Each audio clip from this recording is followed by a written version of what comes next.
Hey guys, welcome back to my channel. I'm Holly, and today I want to talk about 5 tips for how you can enjoy being a homemaker more. There's Chester in the background. Don't be alarmed. So I'm a stay-at-home mom and a homemaker, and of course I have this YouTube channel. Before becoming a stay-at-home mom, I had an online business, and I was always kind of more like business-minded, and I liked the, I think, control of like checking off boxes and things being like officially done.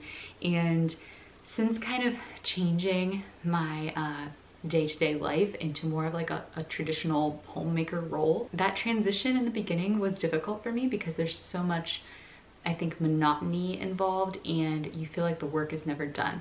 Now, of course, I was always a homemaker, really, because I worked from home, and we all take care of our homes in one capacity or another, but I didn't really take ownership of that role as a homemaker until becoming a mom and just making that more of my focus and my responsibility and kind of taking more pride in it. And I think it's really tempting to look at all the things that need done in the home, the cooking and the cleaning, as kind of like an afterthought, or just like, ugh, you know, chores that have to get done. Like, this is just so annoying. I've got to like do the dishes again. I've got to do more laundry. Oh, it's never done. There have been mindset changes that have really helped me, and just little things that I thought I would share, because, you know, especially if you're a stay-at-home mom, this is your life. Like, this is every day.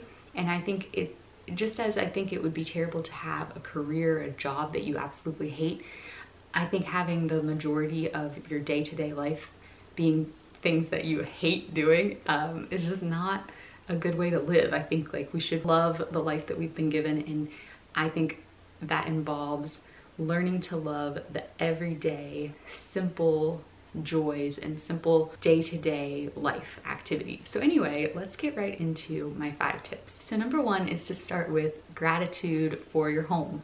And we live in a culture of so much comparison. Obviously, we know about this. This is something people talk about all the time.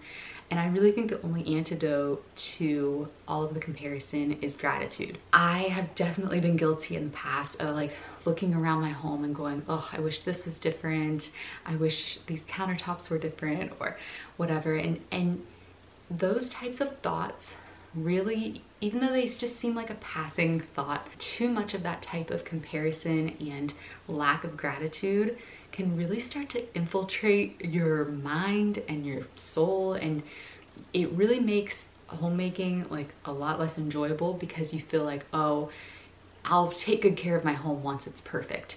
And I think that so many things are like that in life. You know, I'll take care of myself, and I'll buy myself a nice outfit once I lose weight. You know, we're all like striving for some type of perfection, or for everything to be, all the ducks to be in a row before we start taking care of things. I sort of think we have to take care of what we've been given first, you know? When it comes to your home, you know, I don't think there really is such a thing as like a perfect home. Most of us don't live in our dream home situation. There's good and bad to every decision in every home. But try to take a look around your home and have gratitude for it.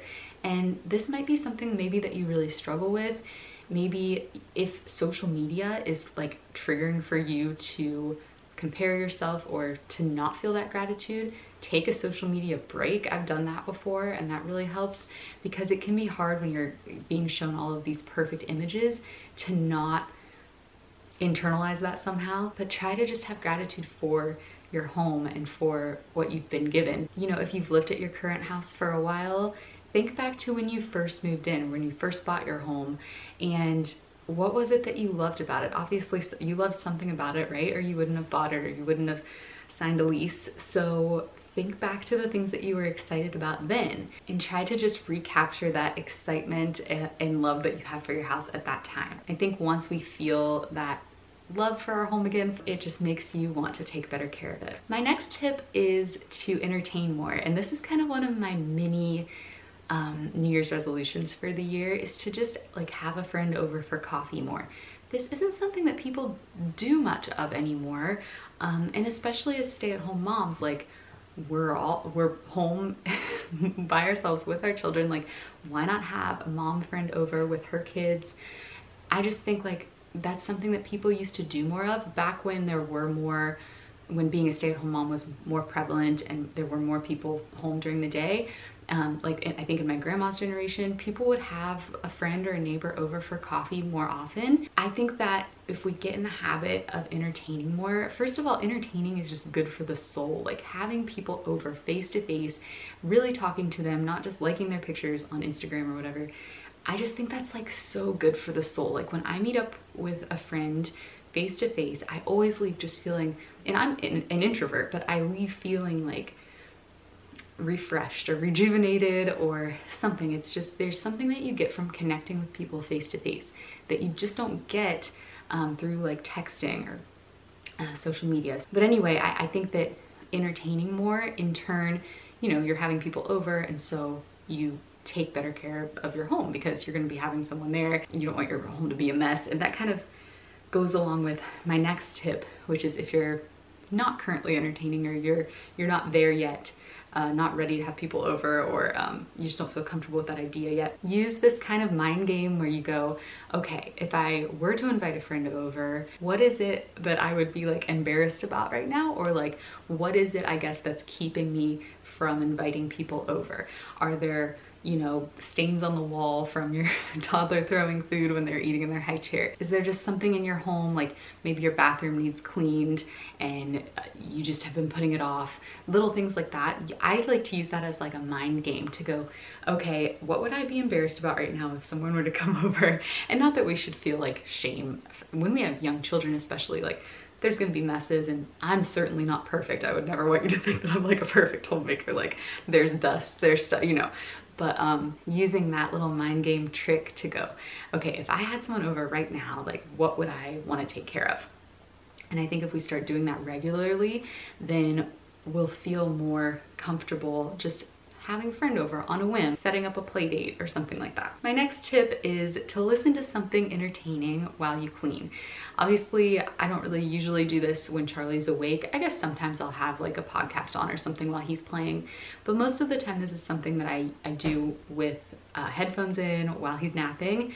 And you know, there are some tasks in the home that are just not, you don't really want to be like present for or need to be present for. Like I don't need to really be like fully present as I'm scrubbing down my shower or whatever, right?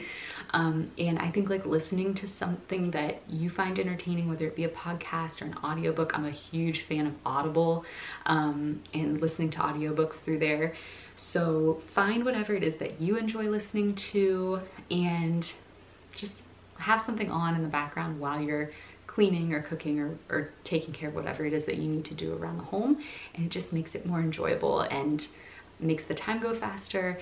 And I think too, if you're a mom, I don't know if you guys are this way, but sometimes I crave that like intellectual stimulation because, you know, most of our day is like you're reading books to your kid and playing with them, and there's not a lot of that adult intellectual just learning things and talking about adult subjects. You don't have as much of that anymore. And so I look forward to that cleaning time where I'm listening to something because I get that then. So find something like that. It could even be just music that you enjoy that kind of pumps you up. But find something that you look forward to listening to, and that will in turn make you look forward to whatever the task it is. And then my last little tip is to set a timer.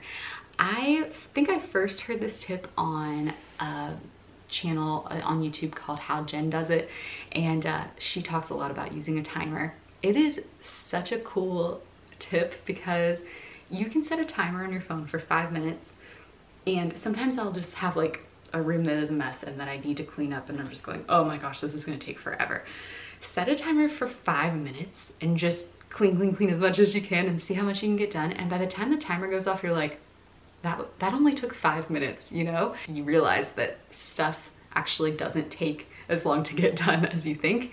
And I think it kind of makes you like stop procrastinating because you just realize how much you can get done quickly. So I hope these little tips were helpful for you guys. I'll try to compile more tips as they come to me or as I learn some, and maybe I'll do another video like this sometime. Let me know you guys' tips in the comments. I love hearing from you guys. A lot of you are seasoned stay-at-home moms and you've been doing this a lot longer than me, because my son is not quite 2 yet. So, you know, I still have a lot to learn as a stay-at-home mom and a homemaker, and I love getting you guys' tips. So please leave them in the comments. You can also follow me over on Instagram at HollieHomebody_.